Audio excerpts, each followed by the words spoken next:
I'm going to introduce our speakers. I'm going to let you guys take it away in whatever direction you want to do it. So I'll read both of your bios in a monotone, and then we're going to get to show on the road. And if we take a quick break? Yeah, let's do a break and do... No, I just want to give them something. Oh. Before you do the formal bios. Please. So Adam's going to do the formal bios, but I'm actually just going to invoke some history here before we start. Adam will introduce our speakers as far as what they're doing with their lives, for those of you who haven't read the emails that have been going around, but I just wanted to personally thank you both for coming here. Without getting emotional, it's really special to have alumni who have sat around our table many, many years ago. Not in this location, but in our brownstone on Crown Street. It's very meaningful for myself because Toby and I are the only two people that are here tonight that were with you during your time at Yale, and obviously there was a lot of other people here that are now all over the world. So on behalf of those others and the organization and the alumni and the founders and the people that are responsible for having taken this society to just where it is tonight, I wanted to just give you both a gift, personal gift. It's a biography called Yoni's Last Battle, The Rescue of Entebbe in 1976. So for those of you how many of you know anything about the raid in Entebbe in 1976? Raise your hand. All the way up. So you know what the raid of Entebbe was? Okay, so most of us do not know what it is. It's before we were born. The raid in Entebbe was a rescue mission by the Israeli military in Africa, many hours flight away from Israel, where a Air France flight was hijacked, and over 100 hostages were taken by terrorists into an airport hangar. The Jews and the non-Jews were separated. The non-Jews were allowed to go. The terrorists decided to only keep the Jews hostage in that airport, and they were going to essentially start killing them. Israel negotiated for a few days and then ultimately sent a rescue mission from Israel in a number of airplanes that landed in this airport in Entebbe and rescued everyone there alive, killed all the terrorists. It's one of the greatest military operations in world history. Absolutely miraculous mission. And it was led by this person, whose name is Yoni, who happens to be a Netanyahu. He's the Prime Minister of Israel today, Bibi Netanyahu's brother. He was the head of Sayeret Matkal, which was the unit, the commando unit that led the mission. And he was the only soldier. He led the commando unit, and he, as traditional in the Israeli military, which is the Jewish military, is that the commanders go first. They don't move their soldiers in front of them, but they take the lead. And because he was the first person into the building, he was shot and killed. And then the entire unit was able to go inside the building, kill all the terrorists, rescue everyone, put them on an airplane, and fly back to Israel and save their lives. And so the story of Yoni Netanyahu is the story of sacrifice, true heroism, military genius, and absolute selflessness. And when I think of this society, this organization, I think of those values and those ethics, those morals, those teachings. And there's no greater gift that I'd love to give you both as a book, is to read the story of Yoni Netanyahu, a man who literally gave his life away to save 100 strangers many hours away from the land of Israel who were taken hostage and almost killed exclusively just for being Jews. And that's the story of the survival of the Jewish people. And it happens to be a great read. It was written by his brother. Have you read it? I've not read it, but it's an amazing story. It's an amazing story. If you've seen The Last King of Scotland, it's the raid on Entebbe is featured there from a different perspective, but it's an amazing story. Thank you, Shmuel. And to just end that, I would say that Brian and Sam, you'll hear a lot hopefully from them tonight, but I will say that there are two people who we're very honored to have here tonight, and as close friends of myself and Toby and Ben and all the other people that have come through this organization, they're people that are known in a very quiet, private way to be people who are always there to help just about anyone or anything in a very meaningful way, and to put the cause in front of themselves. And it's just wonderful to have you guys back. I love you both, and it's really just very special. And this is a book that inspired me to do a lot of things with my life. And we should live, not die, in our missions, but we should always go first. Always go first. And take those that are with us behind us, but lead by example, and be prepared to sacrifice, to make a difference, to change, especially when it comes to helping other people, and especially the stranger who we don't necessarily know. So that's my gift to both of you tonight.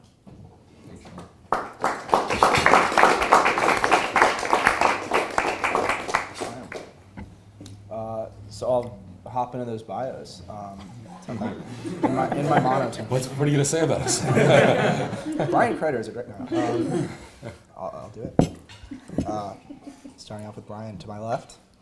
Brian Kreiter is a director at Bridgewater Associates, a globally recognized investment manager overseeing $160 billion for clients, including foreign governments, central banks, corporate and public pension funds, endowments, and charitable foundations. Previously, Brian served as both head of research and head of client service and marketing, where he was responsible for overseeing the people, processes, and technologies that drive Bridgewater's investment process and relationships with institutional investors across the world.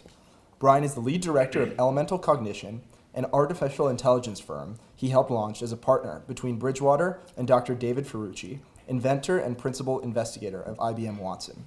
Additionally, he is the co-lead of Bridgewater's ESG working group. Prior to joining Bridgewater, Brian was a management consultant with McKinsey & Company, where he helped launch the firm's social sector office. While an undergraduate, Brian co-founded LIFT, a national organization that empowers families to break the cycle of poverty. Brian has since been involved with a broad array of endeavors across the social and private sectors, connected to his interest in creating opportunities for those in need, new enterprises, and particularly the intersection of those two. Brian currently acts as an advisor to Renovo Financial and serves on the boards of several nonprofits, including the Finance Fellowship of the Aspen Institute, the Connecticut Council for Education Reform, and the Open Door Shelter in Norwalk, Connecticut. He holds a BA from Yale University and an MBA from Harvard Business School. We'll go on to Sam, who's sitting to my right. Can't top that. You got 3 years to catch up. We're going to have a vote Sure, afterwards, sure. so pay attention. Sam Hendel was named president of Levin Easterly in June of... I think this is from the Levin Easterly, so that's why it starts like I was wondering where the bias. Sam Hendel was named president of Levin Easterly in June of 2019. Hendel has 16 years of industry experience serving as a portfolio manager and senior securities analyst for Levin Easterly and its predecessor, Levin Capital Strategies, having joined in 2009. Prior to joining Levin, Hendel was co-portfolio manager for risk arbitrage and event-driven strategies at Satellite Asset Management from 2006 to 2009. Earlier, he was an associate director at UBS from 2003 through 2006, serving in both the portfolio trading and proprietary trading groups. In addition to his success in the investment management industry, Hendel is a co-founder of DataMiner, the real-time information analytics company that he began with two of his former Yale classmates in 2009. DataMiner offers solutions for corporate security, finance, the public sector, news and communications to asset management firms and other market participants. DataMiner, which has been recognized by CNBC as one of the world's most disruptive technology companies, raised $392.6 million in July 2018 at a $1.6 billion valuation. In a personal capacity, Hendel is an associate fellow of Davenport College at Yale University, which he received a bachelor's degree in economics. We're going on. This is It's a little long. next paragraph is all about your childhood. Next slide. Bring my don't have to parents talk. into it. You know, Yeah, stuff. exactly. Very impressive. It's all impressive stuff. Which he received a bachelor's degree in economics in 2003. He is a co-founder of Accelerate Yale, an alumni shared interest group focused on promoting entrepreneurship at Yale. He serves as chairman of OK Media, which includes OK Player, a music and lifestyle website founded by Amir Questlove Thompson of the hip-hop band The Roots, and OK Africa, the leading digital media company focused on African culture. Hendel also serves on the board of Impact CT, Impact, but CT's like capital, so just imagine that. A Connecticut-based charity focused on providing support to underprivileged youth in the local community, along with his wife, Alyssa Hendel. His wife is Senior Vice President for Strategic Partnerships and Brands at Alice, the hospitality operations platform. Where's she? They live in She's at home Westport, with the Connecticut kids. with their two kids. Whew. Round of applause for me. All right, you guys take it away. I don't even know where should we start, Brian? I guess I'm super excited to be back here. It feels like a long time ago, but I guess it was a long time ago, Shmuley. Sort of right at the beginning. I think Brian and I were sort of at the start of Shabtai, but it's great to be back. And what's exciting is not much has changed. Like it's a great, clearly a very dynamic group, and I'm just super excited to be here. So So I'm like I come back to this college campus, and there's a couple things I think about, which is we can talk about a bunch of things. So Sam and I were on the phone or texting a couple days ago trying to figure out what we were going to talk about, and couldn't really figure it out. I was so stressed when I was here. Like, I get back on this campus and I can feel the stress. Like, I walked in this room and I could feel the stress. Like, I have this image of myself, like you said something to me that just totally brought this back, which is like I can feel myself like in Davenport, sitting like in the window. Now there's like this huge building in front of it, so I don't think it's a window anymore. Where I was like chain smoking Parliament lights indoors, which seems really weird now for lots of people.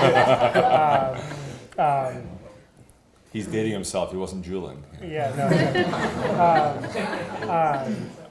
And, like as a sophomore and trying to sort of having this total sort of existential crisis, like so you said this thing like I'm not in an a cappella group or whatever, and I like remember this thing about like trying to like desperately figure out sort of, okay, I'm here, I made it here. You sort of like, you get through your freshman year and you're kind of like, you're over the thing where you're like, oh, I made it. And it's like, that sort of buzz is worn off. And now you're like, all right, I gotta figure out how to use this platform to punch my weight in the world. I gotta like, leave a dent, or somebody down there said something like that. And like, I already sort of felt like I couldn't figure out the path. And like trying to figure it out. Like I remember calling some Marine recruiter from this particular chair, and trying to figure it out and trying to figure out what the path was. I had forgotten about some of these things. I was at a fundraiser for my kids' school maybe a year ago, and some guy walked up to my wife and said, "I saw your husband auditioned for an a cappella group 20 years ago. It was the most uncomfortable thing I've ever sat through in my life. He sang Amazing Grace. He was a chubby white man who's tone deaf. And all of us, like, whatever, and I literally... Brian, this is a good segue. Which is true. Anyway, so anyway, the thing I want to sort of start with to talk about whatever we talk about is, the resumes or whatever. Anyone can come in here who's been in the workforce for a while and can string together something or another. Like, I think he built $1 billion company, so that's rare. Okay. One of the things I want to just. I'm so fascinated by like what it feels like right now, like what it feels like to be you guys, and to just start that conversation kind of that way, because I sort of know how I tripped and made my path and kind of how I sort of fell down along the way, and the silly ways and the ways that actually hurt. Sam does too, and I just like to understand. I have to have a lot of formal conversations like that with people I work with or I'm interviewing or whatever, but I'd love to actually just get a window about what it's like at the moment to be just a kind of high-performing person trying to make a dent in the world and trying to figure that out. And so that's a more interesting conversation for me to take home. I'm happy to, tell you, a little bit about me, but that's not going to be, nearly as interesting for me, and I'm greedy. So that's maybe somebody could kick us off, and then go with maybe one of the 203 people who are putting it together. I'm having one of the 203 who came into my house. Yeah. Who has already heard my spiel. Like that. What is 203? It's a secret. Do Do you want to explain what 203 is? So Michelle, for those of us who don't know what 203 is. Yeah, so last year, like a member from Shabtai, Kellner, he created this group for entrepreneurs to get together, from Yale to get together to support each other. Because we saw a problem where entrepreneurs at Yale were really like distributed around campus. They didn't know each other. They were in silos. A lot of them who skip work really hard on their stuff, work in the dark room in front of a dark screen, and they don't see each other. So Danny Keller and Joe Lanzon decided to bring a group of people together, and we meet every 2 weeks. Our first few meetings was actually in that very room in this apartment. Thanks to Shmuley for providing us the apartment. And so we've ended up being really good friends with each other. We've had around 4 to 5 of us get into Y Combinator, which is the accelerator program for entrepreneurs. And one of our first few meetings, we actually went to Sam Hendel's house, where we learned about Treehouse and how is the best beer brewery. Exactly. It's very on message. I wasn't sure who was underage and who was not, but I just gave them all beer. Do you want to just, Casey, do you want to kick us off? 'Cause I feel like I don't know. Yeah. I'm totally cold calling you now, but off of Casey also runs. It's like the last floor right here. How's it feel to be a Yale student now, or how's it? I want to know what it. So you're. Okay, so I'm gonna put you on the spot. Yeah. I'm gonna actually. Okay. So you were talking for a second. You're like, I might go to I might go to a company. I might do a startup. I felt when I was here, I felt like I had so much opportunity. Meaning I felt like this unique opportunity, but I also felt like I need to be special in the world. Yeah. I need to somehow be special. And honestly, if I'm being totally candid, being around this place, being around Shabtai, didn't help. It was actually it was a place of incredible opportunity. The organization that I started when I was in college with a partner, which we celebrated our 20th anniversary, we started in the basement in a room here. And it was, came out of good, we were trying to do good, but also wanted to be different and be create an impact. And that's when there was no social media, there was no ability to even broadcast kind of what you were doing. And so to me it feels like the pressure on people to use the platform that they have or whatever just seems like it's increased. I don't know, what's it feel like to you? Yeah. I definitely don't want to speak for every Yale student. Well, I just speak for you. I'm gonna read Casey's bio now. I think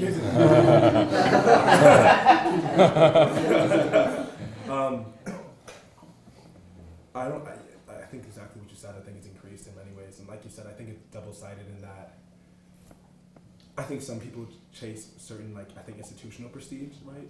Whether it be maybe a certain organization or a company job thing, etc. That hasn't disappeared. Also on the flip side, I think some people reject that, hoping for another prestige. I'm not gonna do, not to piggyback anything because I've done it myself, but banking consulting. I'm not doing banking consulting because I'll do something else. But I think people's desire to do that often is sometimes performative in the same way. I feel like the performance doesn't stop, whether it's doing something that seems mainstream or doing something that seems alternative. I know people that perform both. I've certainly performed one or the other at certain times. And I think with the social media thing, it's definitely changed. People are always publicizing what's the next career move, what's the next project they're working on. And I think sometimes it's important and necessary. Sometimes if you're working on a startup, publicizing it now is, I think, necessary to get traction, to get networks, etc. But a certain element of it's definitely toxic. Does it get better once you leave, or is this life? The social media is different. It's people posting about their kids. Yeah. It's fairly easy to turn off if you don't open it. Yeah. So I feel like that's been Super competitive about that. super competitive. And there's still an aspect of people aren't showing the real. People are showing their highlight life. It's the highlight reel in ESPN. It's not I'm sure it's probably more pronounced in your. I still consider myself your generation, but I guess maybe I'm not. But I think it's probably more pronounced. And we both have young kids, so now I have to think about what's going to be like in 8 years when my daughter's 13. It's tricky, and the world the world's getting more competitive. And Brian talked about acapella when I was a freshman. My sister had just graduated Yale, and she had a boyfriend who was then a junior. She was cradle robbing, and he was in the Baker's Dozen. So he basically forced me to audition for them, and I sang Stars from Les Miserables, and it was absolutely horrendous, awful. I still remember remember feeling really I was wow, I sucked. But to echo Brian, when I was here. I was a little different. Like I was almost too relaxed. I had no idea what I wanted to do, and I wasn't thinking about it. I, did okay in school, but like I really had no. And we were talking before, like what Adam said there's a question. It was like just say like, what do you want to be when you grow up? As a joke. I guess they used it. But like it's true. Like I had no idea like what I wanted to do when I was in college. Even as a senior. I sort of stumbled into my job. I didn't really want to do it. I wasn't sure what I wanted to do, and I think that's the great thing about the liberal arts experience. I would love to hear how you guys have used the resources at Yale, both positively and negatively, but like, I thought it was great that I was able to take a lot of classes and just do different things and explore what I wanted to explore, and that made me, long term, I think I was a terrible employee when I first started at UBS. It was awful. But it made me like better at my future jobs and just a better human overall. I hope, just having a broader experience that I think this place delivers, and maybe it's delivering it in a different way now. I don't know the answer. I'm curious from you guys, like what are you getting? What have you gotten? What do you think is missing from this experience? And do you feel like you're in the same place that Brian and I were in when we were in school, and we're sort of struggling to what's next? Who else wants to jump in? I'm putting you on the spot, Yeah, TJ. Come on. I thought that was coming. So no, I think I have a bit of a different experience, but a lot of that is just luck rather than anything I've done differently. I mean, I've known since 10th grade that I wanted to be a professor. I mean, at the time I was between chemistry and physics, and that seems naive in hindsight because I knew I was going to do physics. But I knew I wanted to be a professor, and it's not conducive. A liberal arts degree, isn't really important for a professor. You want to do what you do, and I think given that was going to happen, I could have gone anywhere. I mean, I needed to take a few physics classes. I needed to do physics classes. I needed to do research so I could get into grad school, and that would be that. And that's career-wise what I needed out of undergrad experience was to get into grad school, and I think that part has been fine. That part of the experience is fine. But what I've taken advantage of is very different than that. I wanted to have fun. I could have gone somewhere just on physics classes. I've taken. Someone asked me this before. One of my favorite classes at Yale. Both of my top 2 classes were music classes. I mean, it happened that way. I didn't take them knowing they were your favorite. They were just both really cool. Which ones? I took 8 music classes here. So one was musical acoustics and instrumental design. So it was every week we'd learn about how a certain type of instrument was made. The first week how our wind instrument's made, and then we'd build a recorder. And then the next week how a string instrument, we'd build a string instrument. And the second half of the class was build your own instrument, whatever you want. And so that was amazing. I learned about music, learned about how to build stuff. And the second class was Introduction to the History of Western Music, 1800 to present. And we started with Beethoven. I still remember the second lecture was my favorite lecture I've ever been to at Yale. We walked in. She put up the score of Beethoven's Third Symphony. She pointed at the 7th note of the melody line. She said, "This note changed music forever." And then she talks about that note for 75 minutes. And in 30 years, I'm pretty sure I'm going to remember that lecture and that note. What was the note? It was E flat. The piece was in C sharp major, though. It's Eroica, is it? Yeah, Eroica. So I've enjoyed that. I've enjoyed music classes, spaces like this. I mean, if I just did physics, I wouldn't experience this kind of thing. So, career-wise, I haven't taken advantage of the liberal arts part, but fun-wise, it's definitely been very helpful. I think that's the what do you want to be when you grow up is such an interesting, it's such the wrong question. It seems like, at least it's turned out for me to be such the wrong question. It's a question you think a lot about, but it just hasn't played out that way. I work at a hedge fund, which I never would have imagined that I would do. But for me, and this is the thing that Yale in some ways was a microcosm of. It's you have these different parts of you that you're trying to balance. I always find myself trying to think a lot about balance, but there's these, and I think you have all these, Yale, at least in my experience, there's these strong traditions of different things. There's this tradition of service and contribution, and there's some part of you that wants to make sure you're doing that. And there's this tradition of sort of like invention and things that were sort of created here or inventing or leaving a mark there. And there's a tradition of kind of introspection and wanting to be somebody who like leaves a piece of writing or journals or just lives an examined life. And then there's something else about, you know, earning a living and having a platform and knowing people or knowing things or traveling or having experience, whatever. Like, and I have just found that most of life is not, like for me, like being here is not so much about like, it's just like, how do you basically keep those things in balance or tension or whatever else? And like, sometimes I found I can like find a thing that somehow seems to combine those things. Like there's been moments in my life where I was sort of like doing this startup where like somehow I like, it just felt like there was a bullseye. Like somehow where for a particular moment, I'm learning and I'm growing and I'm kind of doing well by doing good for a split second, and there doesn't seem to be much moral compromise, and I'm, you know, prideful about what I'm doing and it's all working, and then it shatters and you have to go back to some sort of portfolio approach. And you're like, all right, this is missing, and I gotta sort of, you know, I'm okay with my family and I'm earning a living and I'm doing this, but like I'm not contributing in any way, so I actually really have to go mechanically find some way to do that.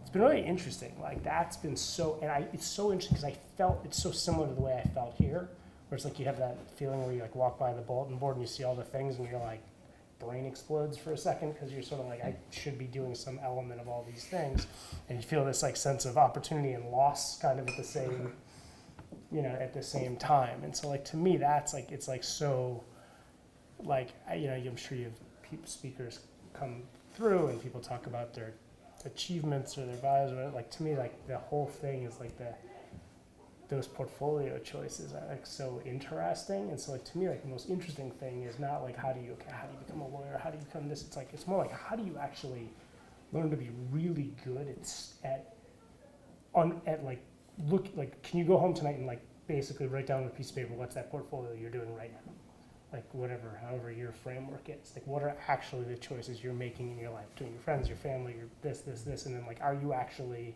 consistent with whatever your goals or your values are, and then what would it actually look like to adjust that, and then you forecast that forward and sort of look at it. Like to me that skill is the thing I feel like I most have now that I didn't have 20 years ago, that like now I can make those corrections faster, so spend less time like looking back and being like, shit, I spent like 4 years of my life like doing something that was totally out of balance. That like to me is like I didn't do the like go take the music class thing because I didn't like I would have I think now I would have noticed that better. Does that make sense? Yeah, it's funny. I think like, you know, Adam was talking earlier about that he's one of his best friends, a corn-fed boy from Iowa, and like my friend group at Yale was very diverse. We still have, you know, it's been, we're telling a few guys that we're doing our 20th or 21st year of all watching the Super Bowl together. 18 guys, not that diverse, I guess, but like from all walks of life, and super interesting, and you know, different socioeconomic, different racially, like, and we've stayed friends for a long time with very different perspectives on life, and I think that's something that's special that I got here. Like, I felt like I was kind of floating when I was here. I was having a lot of fun. I definitely partied a lot and had a great time at Yale and took classes that were kind of random that I wanted to take. And I think it's okay to not have the sense of path at your age and even my age in a way. Like, if you surround yourself with interesting people that are different and challenge you to think in a different way and keep your head on your shoulders, like, you generally stumble into things that end up being the right things for you. And a lot of it's luck, but I think it's a lot, you know, putting yourself in the right place at the right time. And going back to the Yale experience, and I'll talk a little about myself, I'll try not to talk too much, but data minor, I started data minor in 2009 with two of my college roommates. I was an econ major, Ted was an American Studies major, and Jeff was a computer science major. And that was, you know, that was our company, basically. It was a, you know, it was sort of, and I'll talk a little about it. You know, it's basically we had the idea that Twitter was a data set. Sort of the gigantic stuff that everyone was talking about wasn't just a social media experiment, but that you could actually get information from it that was relevant to me and my life in finance. And we needed someone to parse that and have the knowledge to take this gigantic pile of data and try to find the gems within it. And I think it only could have happened at Yale. So I think there's something special here where people are able to focus and PJ, you're going to be a physicist, and a theoretical one from our conversation before, but I think you will hopefully take a lot out from your Yale experience in not just doing a lot of other stuff and being surrounded by different types of people who aren't, who's willing to challenge you and, make you think a little outside the box when you're writing the next great piece that whatever publication, I don't know what do they call physics publications? Papers.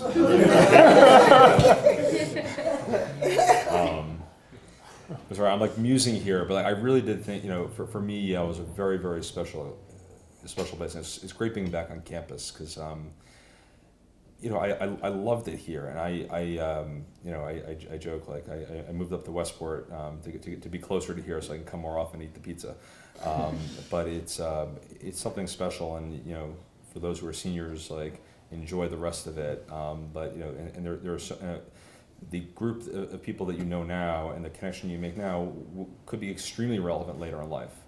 I mean, we started our company 6 years after we graduated, totally in random circumstances. And it wouldn't have happened without sort of a broad perspective, and it was also tons of luck. Right. And people being helpful, probably. A lot of people being helpful. So that's what I would say. I think, we're both here because, particularly Shmuley was, for me, like, just massively helpful, like, incredibly, I started my entire career, basically, started from 2 points, which was this nonprofit, which started in the basement, and a dinner here where I met this guy named Peter Kellner, which I met here, who was maybe 8 years older than I was, who was, I was telling these guys earlier, who was had made some money investing in oil or something, right? I'm having lunch with him next week, and he's an investor in data miner. There you go. Shmuley, you put I didn't realize that he was the guy who got you. That's crazy. So He was at YLS HBS at the same time. Yeah. Brian was And he started in Endeavor Global, which one of my best friends worked at, and launched his career and his amazing startup in Kenya. Yeah. That I think I told the 203 guys about, if I remember. Yeah, it's an amazing guy. So anyway, he put me into business. He helped me start a venture fund, and later, anyway. But I think, on that note, I think mostly just, we'll ramble, but I think both of us were just, we're here, and, we're 40 years old. We're not like, some sage, wise people. Like, I think we mostly just want to be helpful. I think we both knocked around a bunch of different places, like worked in politics, worked in consulting, worked in, both work in finance and fund management.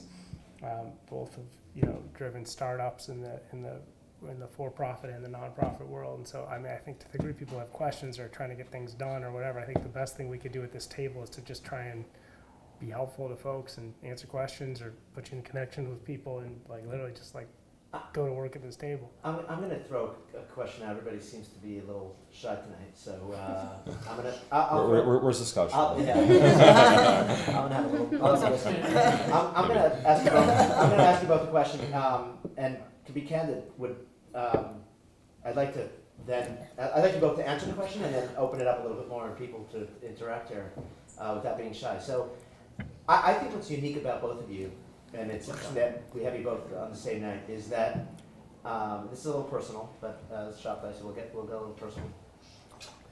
Is that I think you're both very spiritual and very deeply meaningful people. You just so happen to be both on Wall Street running large institutions. And there are a lot of people on Wall Street for whom Wall Street is the beginning and end of everything. They go to work to make money, to be able to enlarge the wealth of the institution that they're running to make more money, and that's where life begins and ends. And they're frankly very boring people. And we've all met a lot of them, and we've read a lot about them. The people who, when they're 85 or 90 or 95 years old, look back at their lives and realize that they pretty much wasted it with the sole pursuit of creation of wealth. And I think what's special about you, Sam, and you, Brian, from having known you since your college days, is that I think you see Wall Street and your institutions as a means to an end. And that's who you really are. And so you go to work and you run institutions to create wealth, because that is the vehicle by which you actually think you're going to be able to, and have to a large extent, made a difference in the world. And so I'd like you to address that head on, because you both talked a little bit about that tension at Yale, where, and Brian, you were always said you forgot to mention, I think you were president of your fraternity, right? Yeah, Where? Which one? not a huge part of the Which thing. which one was it? Adam missed it in the bio. What? Yeah, I got some other It was secrets. between- I got a secret society. I got a fraternity. Which one was it? Alpha Delta Phi. Okay. I I also was curious what other I fun also facts remember, you I also remember both of you, because we're being candid, were capable of moving 100 people into a room at Yale at any time for any cause. I mean, if there was a need to move 100 people across campus in an hour's notice, there were 2 people on campus in different years at Yale that you could call. One was Brian Kreiter. In fact, we did it with Humanities that Sunday morning. I remember the morning. It was that Sunday when Benny came up and we did the dedication of the house. And Sam would just come in, because everybody loved Brian. That was Brian. And Sam, you'd come in on Friday night, and there would just be a whole entourage of people around you, because people like to be around you, and it's probably one of the reasons you've both been successful in your careers and in your nonprofits, and both have married lovely women and have beautiful families for whom everything is about your families and about your extended families and about children and about community, and the fact that you even come up tonight just to essentially engage in just a conversation for no other reason other than to help the next generation, which is something we always talk about. So I'd like you to maybe just address that specific point about what does it really mean that you wake up in the morning and you have things you want to do in your life, and realize at the same time that in order to be able to do them in a grand scale, you need to be able to run a business. And what does that mean for people who are leaving campus today, and how you've shaped your lives around that notion, that conviction that life is much more than about running an institution, a financial institution. But to some extent, we have to deal with the world the way it is to get there. So. I mean, I'll start because I think Brian's answer is going to be more interesting than mine. I don't really want to follow him. For me, one, making money is important. It is important to put food on your table for your family. And at the same time, I know a lot of really miserable rich people. And so when I think about life, I was an econ major, which I didn't really like, maybe it was a mistake, but you did learn something. You learn about utility, maximizing utility. And I think a lot of people in finance get lost that utility for them is money. And utility for me is happiness and living a good, meaningful life. And we're all going to die someday, and I want to die with a lot of grandchildren around me and a large family, and having done something good and left a mark. Who said that one? I was over there, I think, leaving a mark. But making money is important, and it is something that everything you do needs to be somewhat commercial. You have to put food on your table. That being said, I do enjoy my finance job. So I do, I work at an investment firm. I enjoy it. I love looking at companies and learning about different industries. That being said, I'm under no illusions that I am saving the world in managing money or being the president of a much smaller than Brian financial institution. But I enjoy it. I get something out of it. It gives me the opportunity to do a lot of other things. And I'm not some people make the excuse, we're managing money for pension funds and we're managing money for endowments and we're doing great good because the pension funds that we're managing money for go to the individuals, but it's really pushing money around. I think in a lot of ways.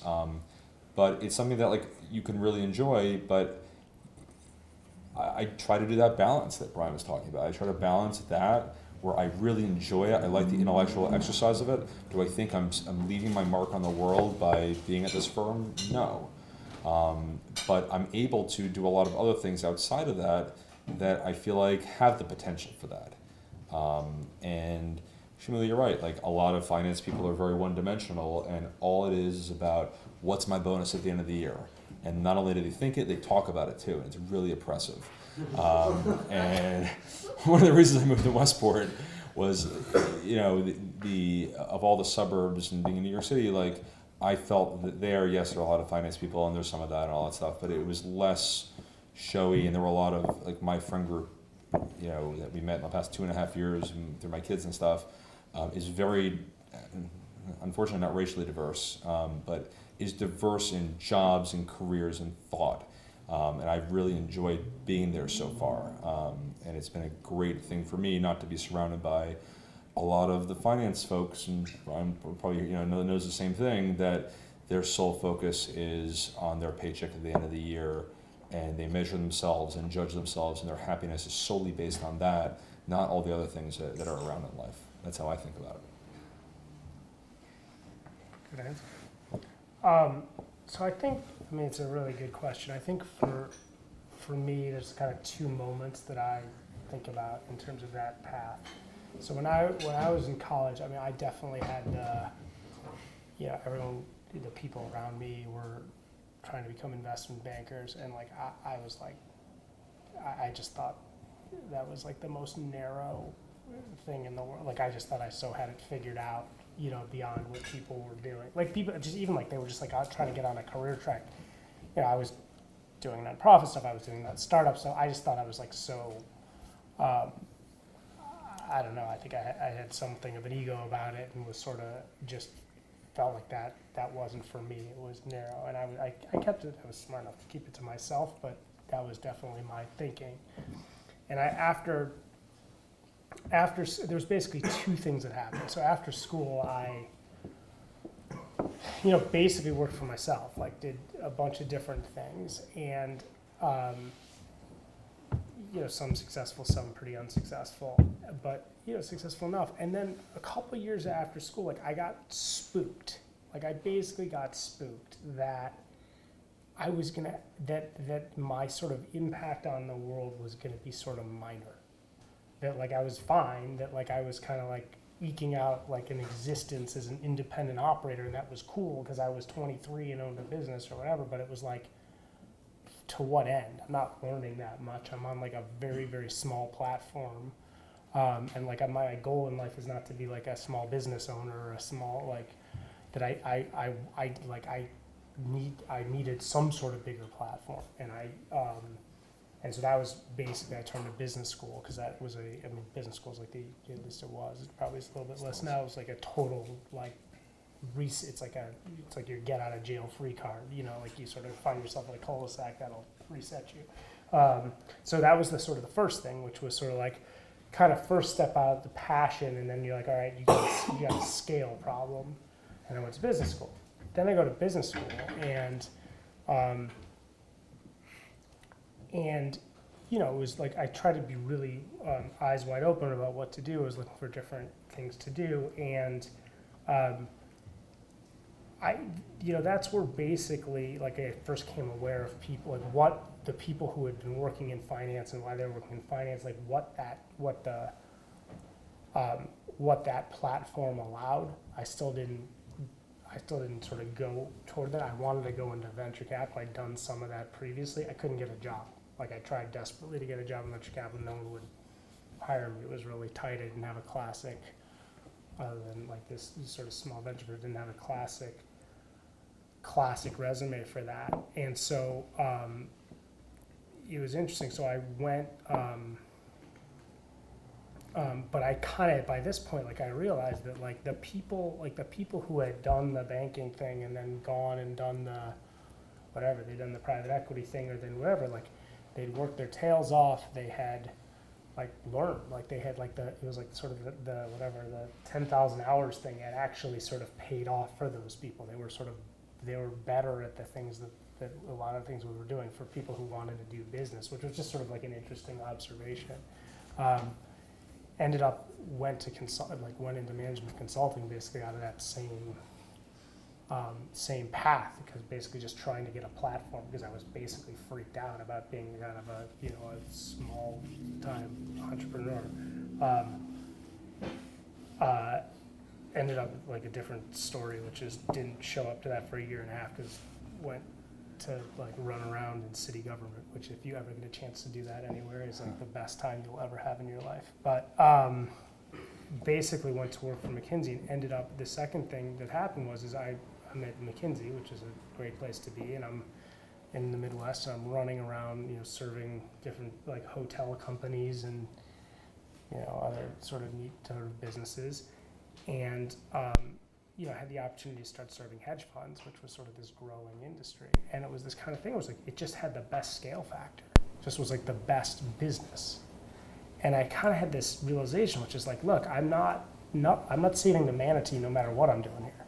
Like I'm not like, like I can sort of tell myself a story that like one type of business or whatever is a sort of, I don't know, more spiritual than something else, but basically it's like I'm going to work, it's a whatever, anyway, there's an equalization, and this is the best business that I can find. And so I ended up basically going toward that. It was it was sort of interesting, it was like a totally rational decision. And to that sort of previous point, like that's why I started going to the portfolio approach, which was, okay, I'm gonna actually have to build out a portfolio around it. That is basically the most efficient way to earn a living. That's the most efficient way to build a platform for the other things I want to do in my life.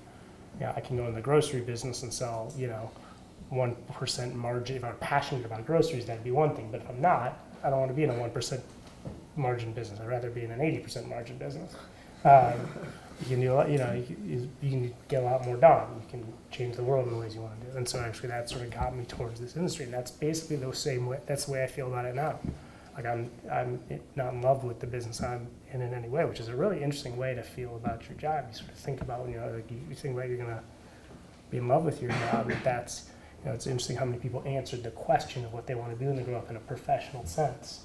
I always thought about it like that, which is like, yeah, it's good. Like I don't mind. Like, but the way I think about my life is much more broad than that, which I could have never described. But I've made a very efficient decision from that perspective. So I have very little risk of getting like sucked into the Wall Street thing, because I just think it's like, I don't like it that much. Like it's sort of, if the dynamics changed, whatever, and it was a 1% business, I'd go do something else. From a business perspective, it's lucky I get to work with the smartest people, the best technology. I have access to the best information, things I care about. I learn more because I can have access to the best experts. Everything like those things are important to me. And so then the interesting thing is, in the last 2 years, like I'm doing this sort of test, which is like my real passion project, is I'm trying to build this firm that I'm part of, to basically tilt us to see if we can lead the sort of the institutional investor landscape into impact investing, which is a place that basically we've never been, that world has never been. And it's the first, like this is my like sort of personal experiment to see if I can actually cross my own portfolio, build this into my life here. And if I can do it, then like I will have sort of crossed it, and then I think maybe I will fall in love with the thing and feel like that. And if I can't, like it sort of says something about maybe what my, what my future might look like. But that's the path. That's the answer to the question. Go ahead, Michelle. So you mentioned that you've met like people either in your business school or in your jobs who are more concerned about money. And I wonder, like, how do you deal with these people, and how do you make sure that you don't end up like, becoming the average of the people around you? And like this, I'm personally facing this problem myself, like because I'm probably gonna go to Silicon Valley right after my graduation in May, and I'm really scared of like, becoming the average of Silicon Valley, which it's not really moral and it's very greedy, and I'm really scared of that. So how do you deal with that and insulate yourself? I mean, I think you just have to be self-aware. Be self-aware. Like, we're all in the Northeast right now. Like, the country voted for Donald Trump to be president of the United States. We are in a massive bubble. Yale's a huge bubble. It was when I was there. I'm sure it is now. Silicon Valley is a big bubble. You just have to make sure that you're finding the avenues to make sure you're looking outside of that. And how do I deal with my friend? I have friends who their money's their thing. That's what they're focused on, is making a career and just living their life. And that's, what? It works for them. Some of them it works for. That's okay. It is what it is. I'm not going to try to change them.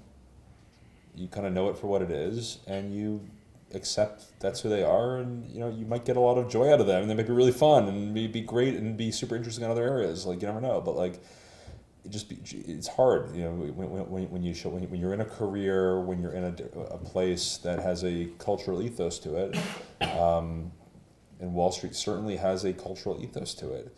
You can get caught up in that, and the whole keeping up with the Joneses is the expression. You're always trying to keep up with your neighbor next door, and have the same car that they do, and have the same type of house. But I don't have a great answer for you other than know it for what it is, and make sure that you're looking at least outside of the bubble that you are. Most of us are probably going to place ourselves in. I would assume you will become that. That's what I would say. That I will be. You will become that. That's what I would. I mean, that's honestly, that's how I think about it for me. I wouldn't look at it. I mean, we're probably the thing we're, My younger brother calls me a yuppie. Yeah, I mean, you sort of are. You just sort of. I think, and which is why you have to. I mean, the best thing you can have is just. I mean, this is kind of trite advice, but just have people in your life that speak to you really honestly. That's it. Make sure you have a. I'm lucky I have a spouse that speaks to me very honestly, and people in my life. But basically, you probably are. You probably are. It's not like I can think of I can answer that question and say, yeah, no, I'm not really in the, I can answer that question and say no, I'm not in this for this. But look, I'm voting with my feet. I could be doing a lot of things. I work for a hedge fund. I work for a hedge fund, and those are the choices that I'm making, and I could be doing a lot of things. And I go and the day after Thanksgiving, I bring my family and we volunteer at a homeless shelter that I'm on the board of. But I go home and then I go to a lot of comfort, and other people stay there and work there and pour their talents to that. I'm not making that choice. So you got to sort of stare at yourself.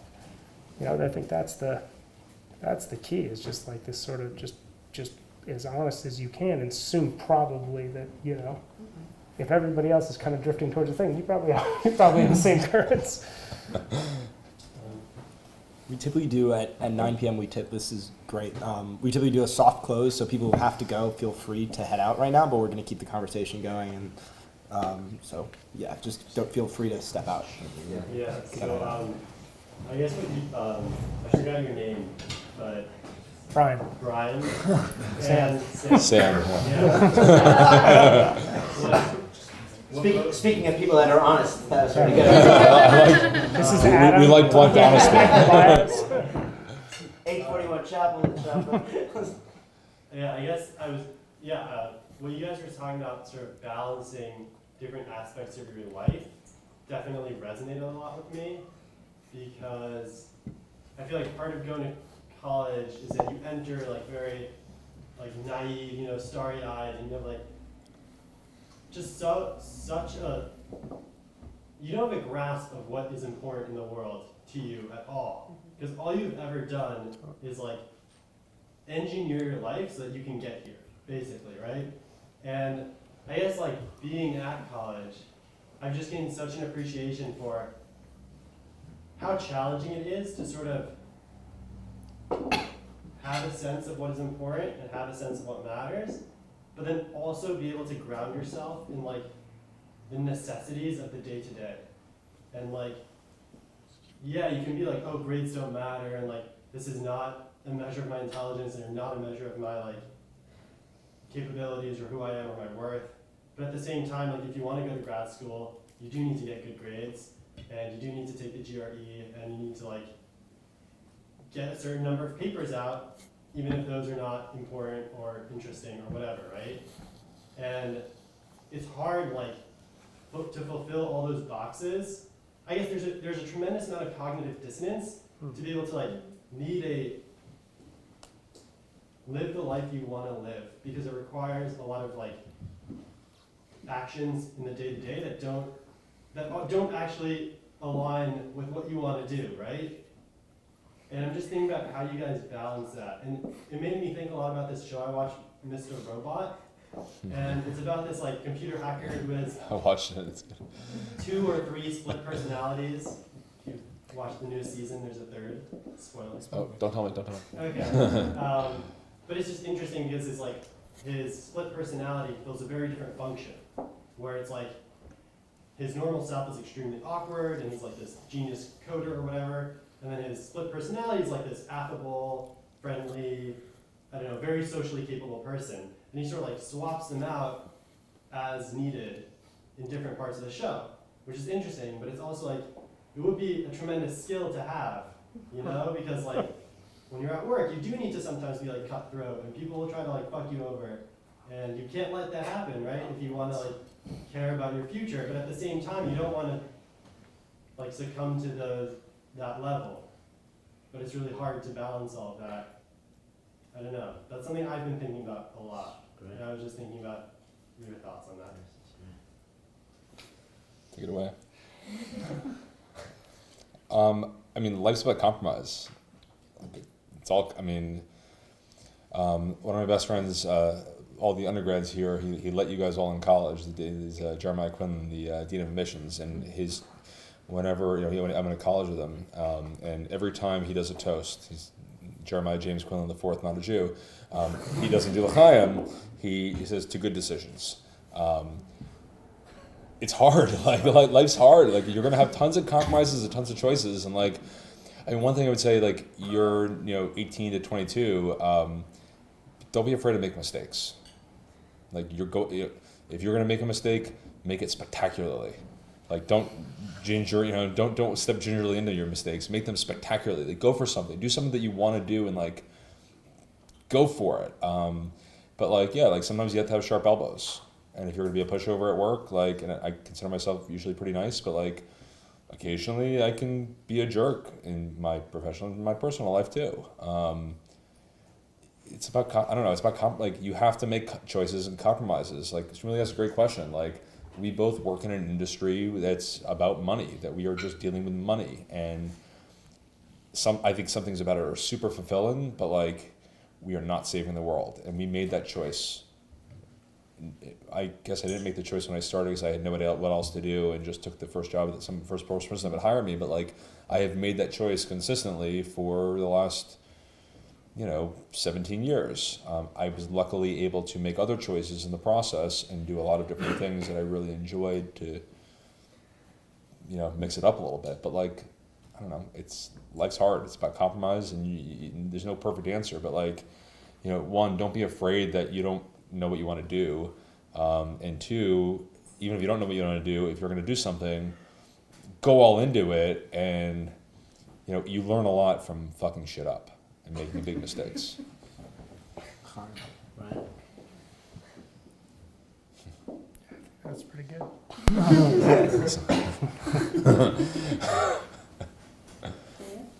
Well, I mean, I guess about making decisions. Both of you have done a lot of really interesting and really cool things, and we're not at a stage in our lives where some people like Michelle know exactly what they want to do, and you've known exactly what you want to do for a long time, ever since I've been, which is great.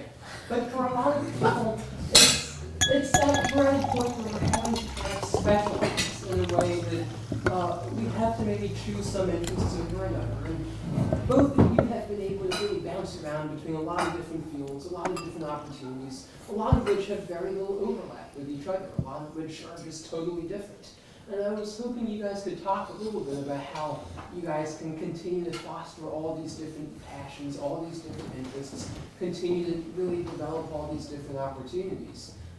Because it seems to me that sometimes specialization tends to be the funnel that a lot of us are going towards, even if we might not necessarily want to deeply specialize, even if we want to do what you all have been able to do, which is to bounce around a little bit more. Yeah.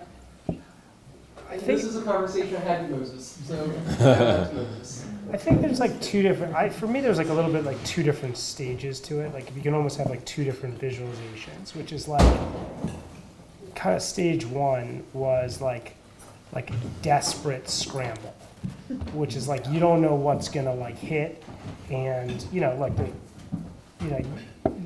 maybe someone, if you're a type of person that either has like an incredibly deep passion for something or an incredibly deep talent for something, or God bless you, the combination of the two, then great.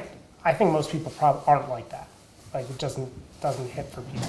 Most people don't know they want to be a physicist, when they're 10th grade, and then have the opportunity to do that. And so there you go, over there. So anyway, so stage one is a scramble where you're trying to set up bets and you're trying to do a bunch of things. If you're kind of a polymath type of person, like honestly, Shmuley is an amazing example of this.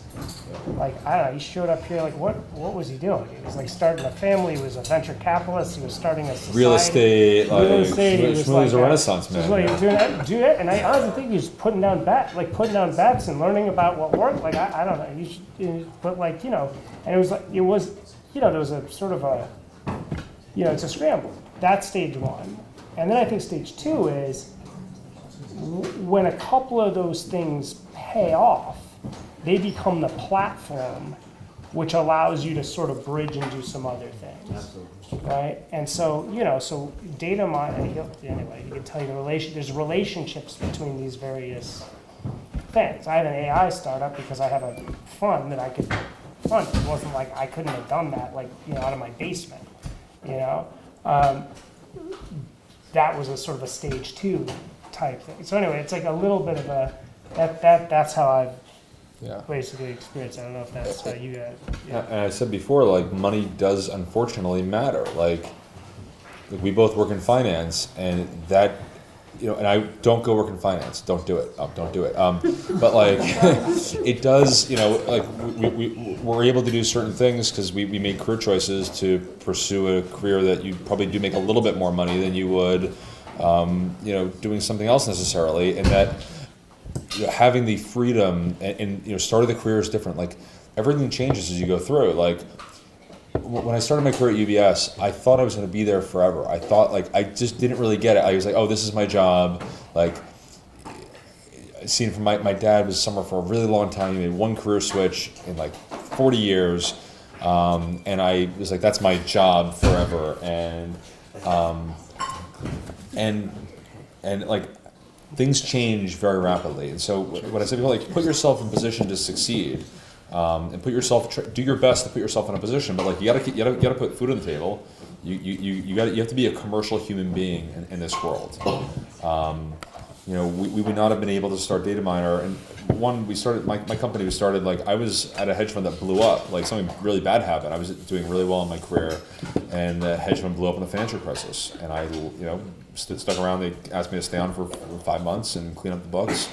And I did, and then I was going to take all of 2009 off and have fun. And my college roommate called me and was like, "Hey, I think Twitter's a data set. Can we make money off of it?" And we started a company. And it was kind of luck and good group of people, good timing. We made a lot of mistakes, but I was able to do that because I didn't need a job at that point. I had no family. I had nothing to tie me down. I was a very inexpensive human living in a rental apartment in New York City.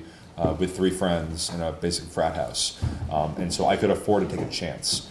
And so, Casey was saying, he was trying to choose between going for the startup, working at a startup with one of his friends, probably one of the friends from 203 was one of the Y Combinator companies, which sounds like a really good idea, or working at a industrial conglomerate doing strategy consulting, where you'll probably make a little more money doing that. You might get a better education doing that, but you're not swinging as much as you would swing. Going to work at the startup where you can get some real equity and maybe not have the training but kind of follow around with it for a while, and you're young enough to make that choice, and either way is going to be fine. I just want to add something to Brian and Sam, because I feel like they're being a little humble tonight, but I also want to just throw some insight into this. I think this complex question that we're asking ourselves tonight is about the balance between the selfish part of our existence and the selfless part of our existence, right? That's really what we're asking ourselves. Like the extent to which we spend our time building our own enterprises, creating wealth, running our institutions, and thinking about other people, thinking about the needy, thinking about the community, thinking about local politics, thinking about local community, the homeless shelter, our schools, and our systems. For a lot of people, those are they're very black and white and they're distinct. And in many cases, we find people who spend many years of their lives thrown into their careers and creating wealth, and then they say, okay, I've done it, I've made my money, I'm out, I'm going to cash, and I'm going to spend the rest of my life doing what I really want to do or something meaningful for the world. I'm going to dedicate my time to my foundation, to a charity, I'm going to run for office. You see a lot of billionaires today who, or close to that, who are just finding less meaning in business or made enough money, and now they really want to change society. But I think one of the interesting things about our relationship, and I want to share this with everybody here, is that I don't think the three of us, Brian and Sam, it's not by coincidence you're both here on the same night. I don't think we've ever had a conversation that hasn't incorporated both part of our lives. You said the word polymath tonight, and if there's anyone I know that's in that sense a polymath, in the sense that we're always thinking about both of these aspects of life. It's the two aspects of the human being. I smoke. And every time I have a cigarette, I have a conversation with myself. I shouldn't be smoking, but I really enjoy the cigarette. Right? That's who I am. And besides the conversation I have with my wife now. But the point is that conversation about whether I should have the cigarette, and there are years that I didn't smoke, and then there are years that I smoked. But is anybody else in this room a smoker? No. See, Yale's don't smoke anymore. It's not a common thing. For smokers who want to quit smoking, it's a conversation you have every time you have a cigarette with yourself. I really am going to enjoy this, or I'm not going to do it. For people who drink, it's the same thing. I want to have the drink. I'm not going to have the drink, and then they make that decision: shall I have the drink or shall I not have the drink? And you all know what your weaknesses are. We all know what our weaknesses are. I'm going to get on the computer now, and I'm going to download something. Should I download it? Should I not download it? Should I send that Easy email? there, Shmuel. Should I send that text message? Should I not send that text message? Should I ignore the guy who's homeless and just make pretend I don't see them? Or should I not? Should I take the lane or not take the lane? Should I say thank you? Or should I run out of the restaurant because I have to go? So we make these decisions at every moment of our life, and we have these conversations. And in Jewish mysticism, we signify this as a conversation that we have with two different parts of our human psyche at every moment. For a lot of people, it's a linear line, and I think that Brian and Sam, we always are talking about two things at the same time. Even the first 20 minutes that we spent in the room tonight, we went from film and the arts all the way back to just the meaning of how are our kids, how's family, how's the community, how's our life. And I think my own humble suggestion is that without looking at this from a very macro perspective of like how are we going to solve this problem in our lives, I think we need to make decisions every single day to find the balance that Brian talked about. The balance is not like, oh, I'm going to spend 5 years doing this, and then I'm going to spend another 5 years. It's how am I going to spend my day today? What is my next decision going to be? Because at every single day in our life, every moment of our life, we have an opportunity to embrace both the things we need to do to survive and the things that we should be doing to help change the world. And the less macro and the less transcendental and the less global it becomes, and the more just practically, personal, on the ground we make it, the more wholesome lives we're going to live. I really believe that. I met Brian when he was starting NSP, which changed his name it was National Student Partnership when it started. It was a national organization. And I remember the conversations we had about, all the things that were going on in your life on campus, and at the same time you having this kind of this inner need to be running a nonprofit when you were at Yale to help kids, not just at Yale, but nationally, and to really launch it on other campuses, to go out and to do something.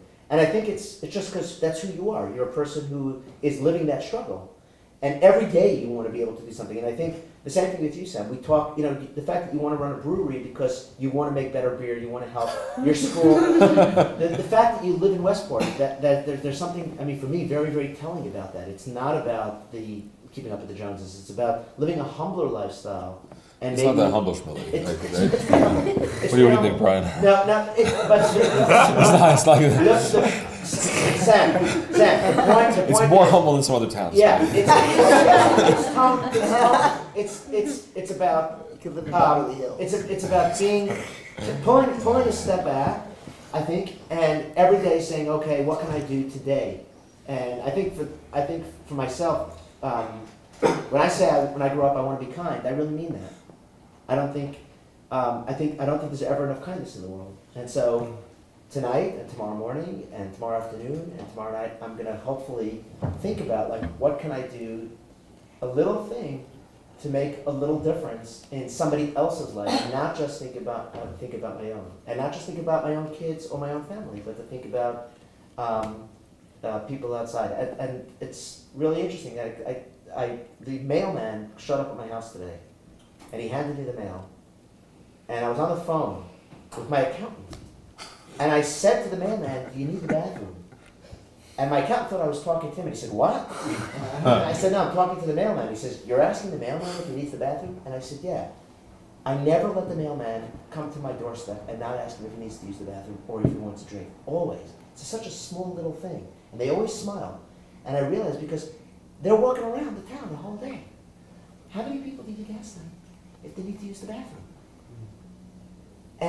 Or do you need a drink? Would you just like to come in? And it's such a small little thing. And frankly, it's maybe from a selfish perspective. For me personally, it's the only interaction I really want to have with the mailman. Not just to take something from him that I need, my mail, but to be able to give something back. And I think the more we think about little things like that, and I think Brian and Sam, that's something that the reason we've stayed friends all these years is that those are the types of interactions I've had with you from the days I met you, and it's been like that forever.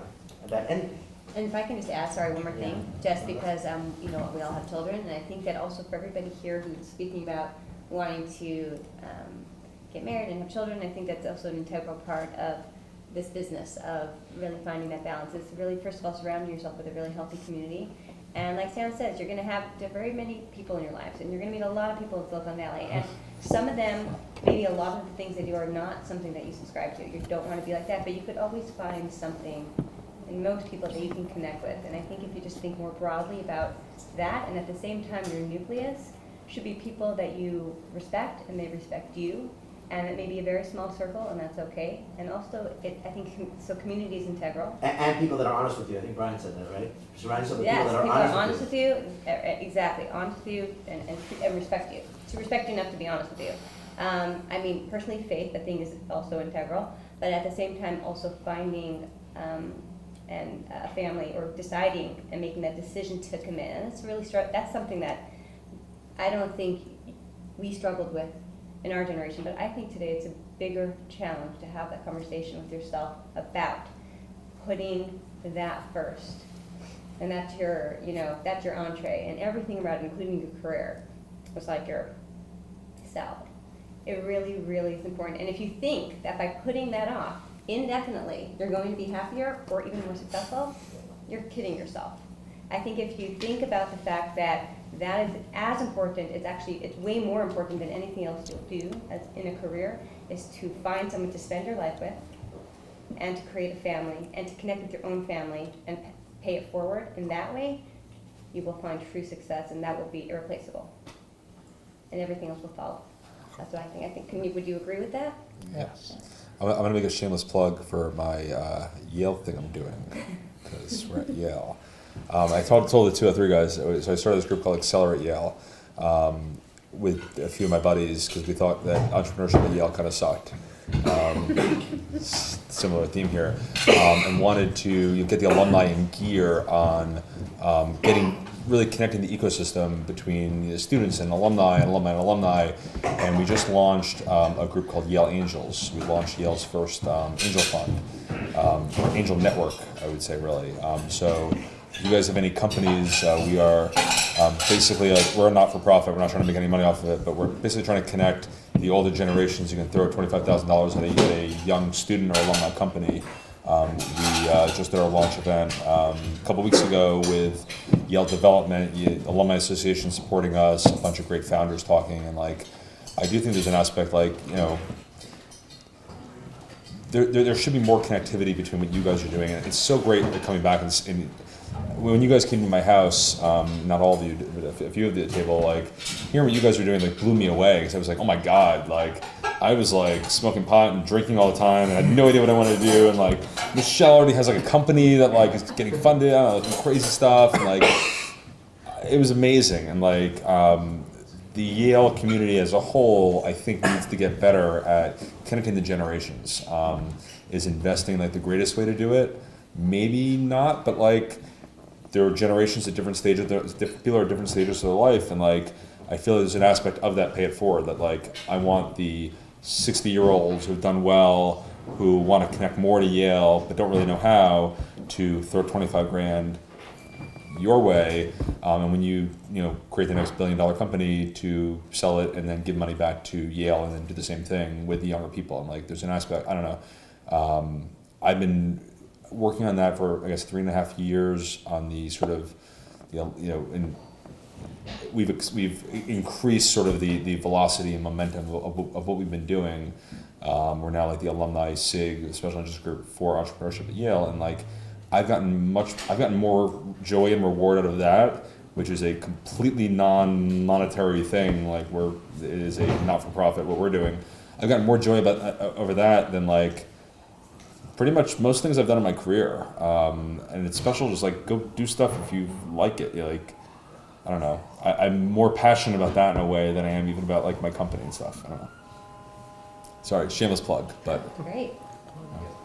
Yeah, I really, well, first I'll say that some of us are still drinking. It's funded by people.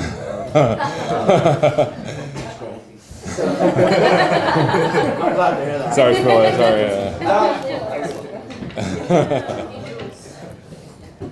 But I think my most interesting thing coming to Yale is I'm from Poughkeepsie, like a real small town in upstate New York. I got my driver's license there. Oh, really? Yeah, I grew up in Larchmont. I think coming to Yale, when you said when you said that Yale is a very stressful place coming back, I felt that so deeply every time I drove back sophomore and junior year. And what's so weird is I never felt that during high school. And I think it's part of the small environment I was from, the sort of local environment. And coming to Yale, I think it's great that people are so ambitious and want to do something great and special out there, but I think it does have a residual impact. It's sort of, you start questioning yourself and what you can do. And I think a conversation that doesn't happen a lot here at all is the thing about family. And sort of more ordinary or like mundane aspects of life. I think people are out there wanting to do something impactful, change the world, or to accumulate wealth, or do these things. And I mean, I think part of the sort of stress initially was like, I also have to do something like that. And I think still even right now, like I'm thinking like, what is the best way to like either like impact the world the greatest through like research or do something else. But I guess I just wonder, is this so wrong to just think of like having an ordinary life, or having, and not to say ordinary in the sense of I don't want to do something special or do something ambitious, but maybe not even asking that question to yourself and sort of following what you want to do and seeing whether life carries you to the next. Well, it's funny. I was watching the show Succession. I'm probably late to the game, but I'm like 2/3 of the way through the first season of Succession, and they did this episode where they go to a baseball field and like play softball on this field off the ridiculously wealthy family. Oh, I and, love that scene. That's and, good. and they're like, there's a farmer there. He's like the local gardener, and he brings the boy on the field and like humiliates him. And it's really messed up. And he's like, you know, like the gardener's family, they're probably happier and live a more fulfilling life than we do. And he said the line. I was like, oh my God, that's so amazing. And like, I kind of like love that line. You know what I'm talking about, right? I know what you're talking about. And as I said before, like, you know, maximizing utility as an econ major. Like, what's utility? I don't know the answer. It's whatever you make it to be. Like, I don't think it's. I'm very confident it's not money. Like, extremely confident you maximizing utility is not maximizing money. And if you want to have a great life, like living on a farm and doing whatever you like, I don't know, you may not want to do that, but like there are a lot of things that you can do, and the choices that you make, I think you have to choose what's your goal, or kind of stumble into a good philosophy that helps you achieve, you know, your goals. And everyone's going to be different. Some people's goals is going to be have this amazing career and leave this incredible mark in the world, and other people might just want to live a good life and have a great family, and you know, have that be the legacy. And that is it. What's a better legacy than, you know, having children and contributing to the world, and who knows what happens with them and their children and their children's children. That, you know, that could be the whole goal of it. That's the utility, is creating a family and multiplying. I have no idea. I think Toby's point is super well taken. You know, interestingly, like a couple things about that. So, you know, I probably don't talk that comfortably in a group like this about like my wife or my kids, because I think at some level, like it's so, like I find there to be so much, and I don't mean just in a group like this, but even like in other kind of settings, because it's like there's so much luck in that. Like by far, like, I mean, I'd say like just so out of scale with the most important and best things that have happened to me, like just so out of scale with any other thing we've talked about. But at the same time, like sort of like not a thing I could like work for or decide for, like luck. Like, and I watch that in terms of like meeting my partner, which is amazing, and then having kids, and I watch people like not be able to have kids or whatever. And so like it's a thing that's like I'm sensitive to talking about people. Like some people who are wonderful people have a harder time finding a partner for whatever reason, luck or whatever, you know. And so I think it's a hard, like that's, you know, kind of my response to that is like I actually totally agree with the priority and actually how much that ends up actually mattering, like more than anything else probably. And at the same time, like if for whatever reason that doesn't play out, like you figure it out other ways, and it's you know. So anyway, I think there's a sense to it. And at the same time, I wouldn't describe it like the way you did. Like that is probably I have a kid, 2, 3, and 5. I've been married 10 years. That is the least mundane part of my life. Like I have put more work into being a good husband than anything else in my life. Like that means like, you know, like going to therapy like in my first 3 years of my marriage to make sure like I could like figure out how to be a great partner. Like we could be great partners. We learned to like communicate great. Like we were I invested in being good at that. We invested in being good at that like more than I've almost invested in anything, and like paid off better than literally anything. And not like hard, still hard. You know, and being a parent, like I mean these guys have 37 children, like don't tell, you know. How many guys have? You know, 7 now? You know, Smells like 37. like not maintain and just to do that, like I mean, I don't know, I have no idea if I'm doing well. To do that well, like I now have my first that's like kind of at the age where you're at like,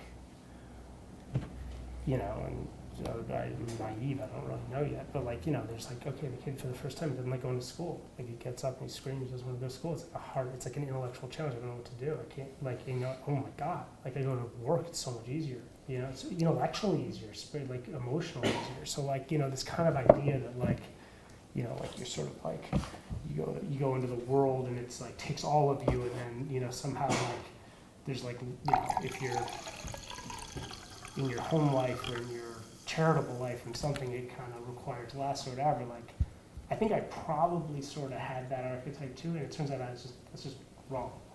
And so it's like sort of and then now I sort of have to remind myself that I have to organize my energy that way, and I have to sort of organize, like, I can't leave it all there. I can't, like, it's like, because it doesn't, I don't know if that makes any sense, but like, and that was not a thing that, like I had to, like, that had to slap me across the face to, like, figure that out. And I'm sure, like, the thing, like, I'm trying to only get it a little bit, you know, like, when I'm at their stage, I'll get it better. Oh, look, it's the hardest thing they'll ever do. It's the most rewarding, but it is the hardest thing. You're going to work is like, Stay at home mom or dad is the hardest job. There's no harder job than that. Question. So my question actually, I think, tags on nicely to yours. And I mean, this is obviously my personal opinion, but I think that at a certain level, when you go to Yale and you do have privilege from that, I mean, I don't fault the people that, you know, do things and they need to provide for their families. I don't question how hard it is to be a stay-at-home parent. But I think that once you sort of drink the Kool-Aid, in a way, you actually have an obligation to, I think, make the world better and more fair. And no matter how you do that, whether it's through peripheral endeavors from your work or from your work itself, I think you do have that obligation. But my question specifically is, like, whether you think there's room to do that within your work if you do choose to go into industry. Because for myself personally, I mean, I'm going to be working in Silicon Valley next year, working at Facebook, and I'm interested in software and tech, because, you know, like you, I think tech is really interesting and it's an intellectual challenge for me, but I also think there is a lot of room to do good in the world from it as well as bad. And I think that there are ways that even Facebook specifically can work with the government and the world to do better things as opposed to worse things. And so my aspiration is to kind of go into this field, obviously get credence and experience, but then also change the system in many ways, as cliche as it sounds. And while I don't know much about moving money, I feel like there's also room there for, like, impact investing or whatever it is that you're doing, you know, in your day-to-day job. So I'm really just interested in your thoughts on that, and then what you see in your own careers and maybe even in software. Yeah, so something that I track, like, quite closely.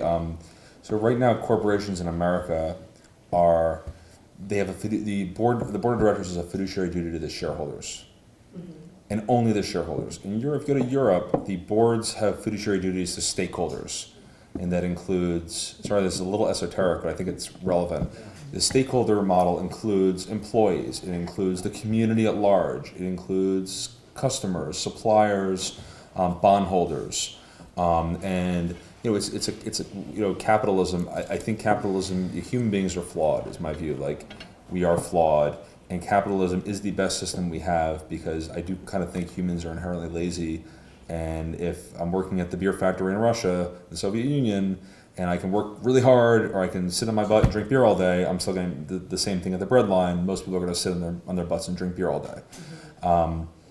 But you know, capitalism is probably the best system we have, but I do think that it has sharp edges, and that some of the Darwinian aspects have been overdone in the United States, and I think that's going to change. So, a number of major CEOs, very recently, like 3 or 4 months ago, put out a letter to try to get the model of the shareholder model to change to a stakeholder model. And Brian, I'm sure you're looking at some of that stuff in the ESG thing that, you know, and what you're doing.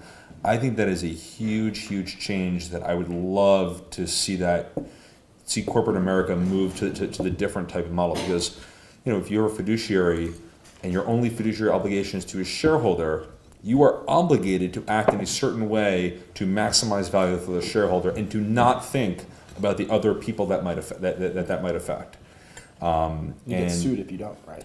You could, yeah, but you get sued. You won't. I mean, you have business judgment. There are a lot of things that will prevent you from actually getting hurt. Delaware's gonna let you get off. Delaware's gonna exactly. You're a lawyer. Third year. There's a waiting for that. Satan arbs is what we call it. Delaware courts are gonna help you. But like, They'll find some way you're to thinking go. about. I think like your, our, maybe mine, maybe not mine generation. Like, hopefully, can do a lot of things to change that dynamic.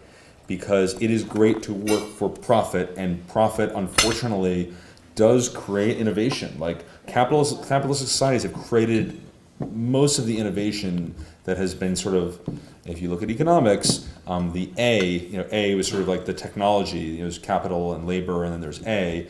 And if A rises, then all boats rise. Mm-hmm. So the iPhone and innovation that happens and medicine are all making society better. I try to think about how we can take some of the stuff that I'm doing, even in I call it my more mundane world is not child rearing. That is really hard and really crazy, but my more mundane world, which is my day job and working in finance, what can we do as a firm to try to push people in that better direction? Maybe did I go totally off topic from your question, or is it on topic? I don't know. Brian, Brian, you probably have way more understanding of this because you're doing the ESG things that made. I'm interested in hearing what you're doing. I'm sure everyone else is, but I would love to hear about the ESG stuff you're doing. Yeah, I can definitely talk about that. I think the most powerful force for good in the next 50 years will be business, for sure. I just think business is well positioned to solve for lots of reasons that we could talk about, but I think it's the place to be for a lot of reasons. And I think law is going to follow that way. It already has in lots of ways. I actually don't agree with the fiduciary argument at this point. I think it's actually past the place. You basically people are even just to cover the activist ask. They've actually already covered that over mostly. So I agree on most of do it. What's that? Why do you not? Why do I think that's not? Yeah, sorry, you said that quietly. But mostly basically because CYA. I think mostly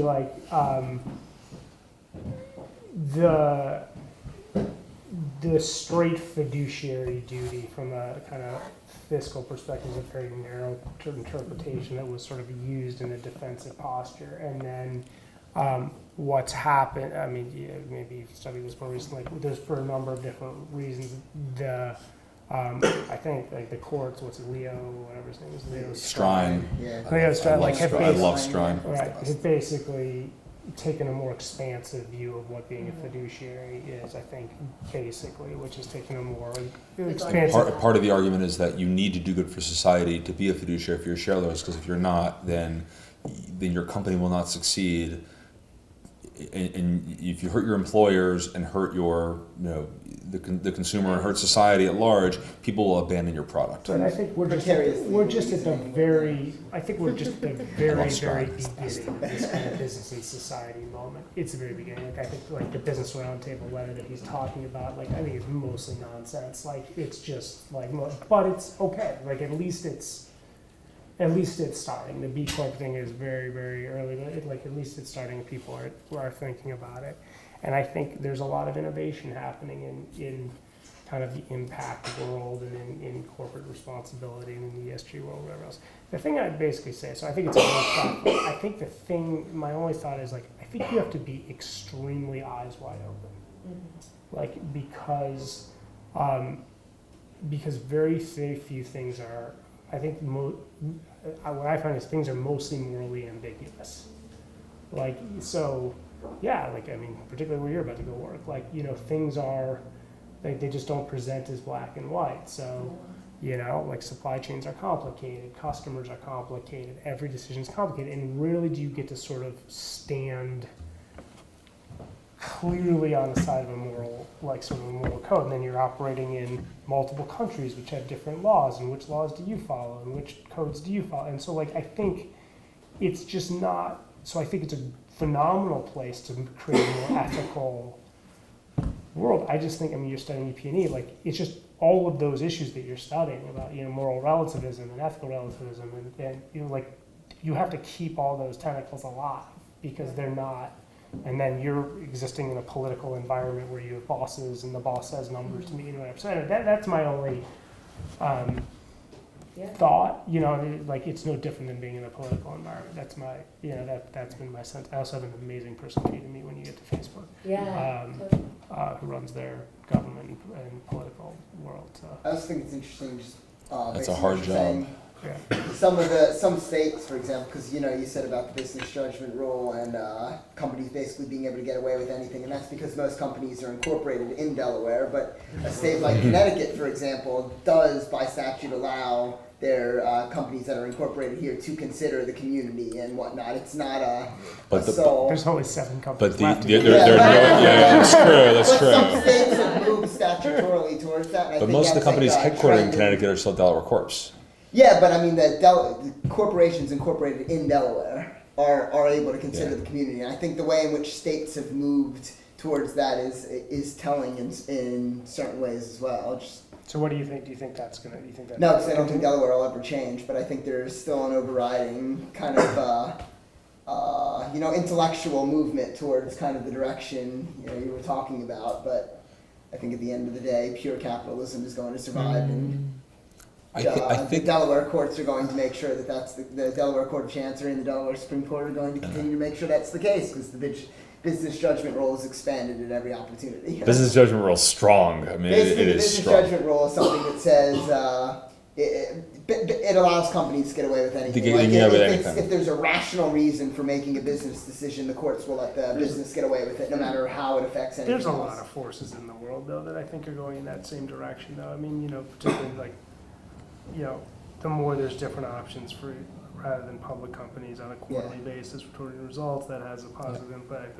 Anyway, I just think the more, it's business follows society, right? So the more that there's a generation that wants something different, the world will evolve. And if the companies want it, then Delaware will change the Delaware law. The Delaware can change their law to make it a broader stakeholder model. If the companies want it. If the companies actually want it. I'm very cynical and thinking that the companies don't want that, but. And the companies, they're filled with human beings who want to make money. That's capitalism. I just learned from I just think humans are flawed, and if you really look at these, some of these companies and how they operate, a lot of times the people at the top who are making the decisions they're going to act out of their own best interest rather than even the shareholders' best interest or the bondholders or whatever. It's a world full of humans who are kind of who are all flawed, and we all have different self-interests, and it's dark. It's dark. Guys, that's super dystopian, but it does drive innovation, and that's what I'm excited for. Though we have to, one thing I'm nervous about the wealth disparity, and some of the populism that's happening on both sides of the aisle. I'm very, very concerned about, and I generally think we should focus on lifting everyone up rather than trying to bring people down. But it is the wealth disparity and the increase in it recently, I think, is a huge, huge problem that we all have to confront. But I think you guys are in a great position as new voters, and please go and vote. If you can, if you're a citizen, go and vote. Even if you live in Connecticut and your vote doesn't really matter that much. Sorry, I'm totally going off topic. We're waiting for one of you guys to run for. I'm not running. I want to be the guy behind the guy. Brian, I guess I don't want to be the guy. I want to be the guy behind the guy. Sam, you get behind Brian. I'll get behind you. Brian, sounds good. Do you guys think profit maximization is always going to be at odds with doing what's better for society? Because No. the profit comes from what people think. The profit comes from the market, which is what people think. Apple made a really good product. The iPhone was a really, really good product. They maximized profits and also majorly increased utility to society. Made it the lowest common, made in with China. horrific supply chain. Yeah, maybe the horrible supply chain, but I think maximizing profits is the best system we have. It's the best system we have. I'm not a socialist because I don't think humans are programmed to act as a whole. There are a lot of humans that I know individually who will act in other people's interests. But as a whole, I don't think humans are really programmed to think broadly about society. I think people are very myopic and will generally act in their best interest.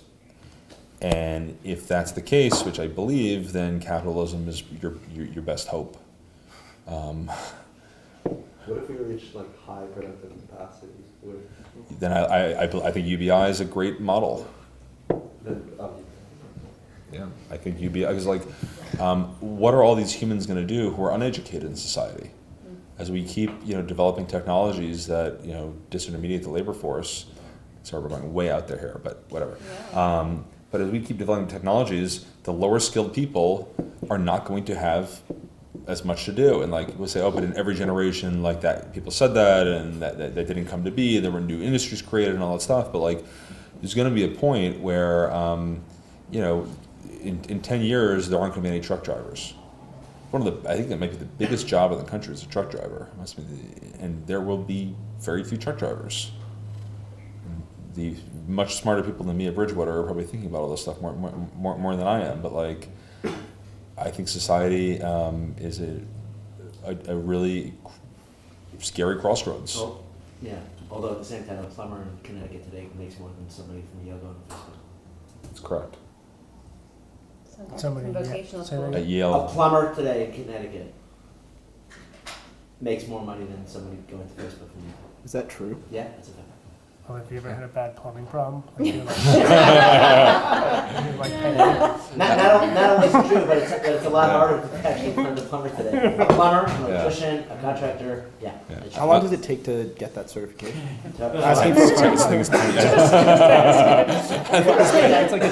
It's like an associate's Oh, degree? yeah. Master electrician is 10 years. I mean, master electrician is 10 years. Oh, okay. No, it doesn't take 10 years to become an Master electrician. electrician, 10 years. Master. Yeah. What about like We got one in my house right now. No, it doesn't take 10 years to become an electrician, licensed electrician. A master electrician to do the plumbers? you're supposed to 10 years. Conversation. It's like, you have to have it. You can do the work, but you have to have a boss. Certain amount of hours. Certain amount of hours. It's 10 years, really. 10 years of apprenticeship.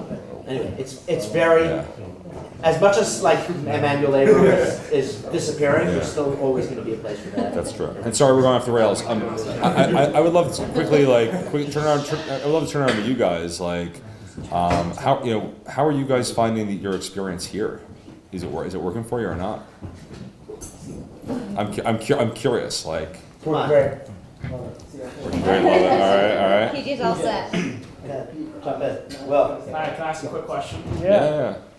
I want to hear your thoughts on radical transparency. What is that like? Is it like what people read on Business Insider or whatever? we got 5 minutes to 10 o'clock close to get them back to. Does that have to be closed? So what do you know? I mean, what do you know? Do people know what he's asking about? Yeah. Everyone, yeah, pretty much. Like, yeah. Who here has read Principles? Braidwell. Only, yeah. I watched the You video. read it? The cartoon was awesome. I kind of liked it. So what do you know? I mean, what's it? We're ready for Brian's book. I'm ready to be like an I'm apostle. sure I'll do a horrible job. So No. I'm nice, but basically I've heard that there's an idea that people should have their ideas scrutinized as much as possible at the firm in order for the best ideas to kind of rise, for like an idea meritocracy. So you do away with some of the kind of niceties of office politics maybe that most places would have, and develop a system where people can get as much feedback as possible on what they sort of say and think. And in aggregate, I guess that's supposed to lead to better decision making and better results for investors. Brian, before you answer, full disclosure, he's going to go next year. That's good. So look, I think the basic idea that's good, I mean, like it's delivered in a very stylized way in the way it's described. I think that the concept of, there's sort of two, there's like a kind of a philosophical aspect of it, which is like just people being, I think the word radical is stupid basically, because it has a certain kind of punch to it, but basically like being in an environment of incredible candor, I think is really helpful. It's had a great impact on me. Like just even the way I would approach this dinner, is different as a result of being in that environment for 11 years. Like I literally try to strip down what I say and say, okay, what's the most kind of basic, unpolished way I can describe something? Like I took that from being in that environment, which has really impacted me. Like I really tried very hard, which I didn't always, to be to just be truthful, to just not bullshit, not tell white lie, just to be truthful. That doesn't mean I say everything that comes in my head, but to try and that's been very useful. It's an environment like that. I think it works really well. And then there's an idea of, can you make people better around you by giving them candid feedback? And I think that's a mixed bag. It works really well when decisions are really critical. So, if you have 3 people flying a space shuttle, it works really well when someone's like, don't touch that dial. Like, not like, hey, maybe it'd be nice if you felt, or like, hey, you're not as good of a pilot as she is. Like, put her in the seat, like that's a much, and so from that perspective, it works really well.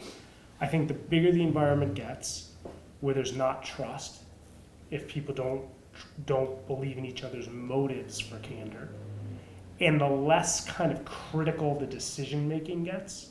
So, if you're not trying to like solve a very hard problem, what's going on in the market, but you're trying to, whatever, the chances that gets abusive in some way goes up. So you have to be really cautious in operating in an environment like that from a managerial perspective, and make sure all the incentives are right for people to sort of handle it well. And people don't always. And we've, over 10 years or whatever of kind of growing the firm and institutionalizing that culture, it's been hard to get that. I would say it's been hard to get that right. And Brian, I just said that human beings are flawed, and I know part of not in our not your firm, but like I know that part of what you're trying to do, in Ray's book is not perfecting, but getting constant self-improvement. Do you find that maybe I guess the people who stay there long get some of that, but for sure. Do you find that that's an environment that? I think there's a couple things, which is one is I think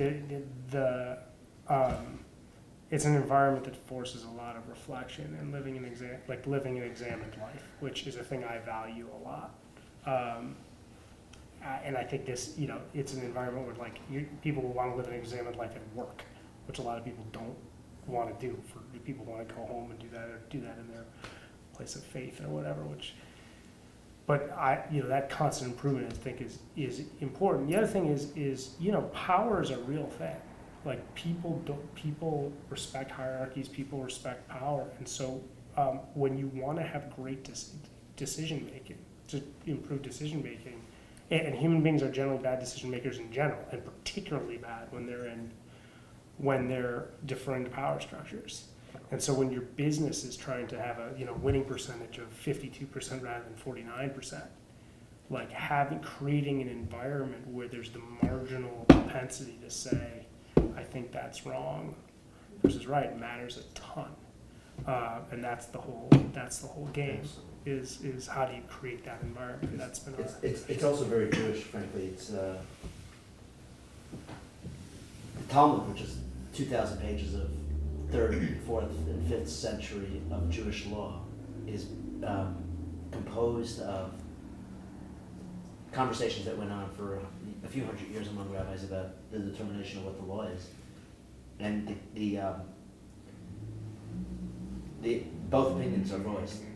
The notion that you can actually have an open conversation and voice both sides of an argument, as opposed to just the winning argument, is the story of the Jewish people, which is why Jews have constantly been very legalistic and very argumentative and very debate-oriented and, frankly, very thoughtful people, because we welcome and we entertain the opinion that we disagree with. And in fact, the law actually follows the opinion of those that put the opposing opinion first. So this notion of openness that your company has fostered is very much ultimately a way to seek truth. It's sometimes more uncomfortable because you're critiqued publicly or openly, and there's a tremendous amount of transparency, and your faults are right there on the table, and everyone's going to see them, and you have to deal with them and face everyone knowing about them. But it fosters a much, much healthier, vibrant, transparent quest for truth in anything. Israelis do really well there, actually. That's right. And that's why they're innovating faster than any country, because they're rapidly arguing and cutting. There's no BS. There's no hierarchy. Everybody else is talking about like the culture and this. They're just like, what do you mean? Yeah. Very, very much so. I don't know, does that answer your question? I don't want to Absolutely. give you a Thank smooth you. answer. I know we're wrapping up shortly. You're the final question for But, the 10 o'clock. so I would say as two individuals who've had very successful careers and also successful lives outside of that, I'd be curious. And wonderful wives and wonderful Exactly. Our wonderful chances wives. of getting hit by a car just went up. I think to your point that how you started this conversation about kind of stress and like the feeling of mental well-being here, my question is just, are you happy? And what habits in your daily life make you most happy?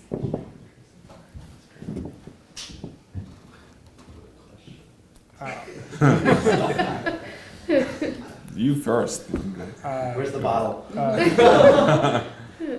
Yeah, I'm happy. But like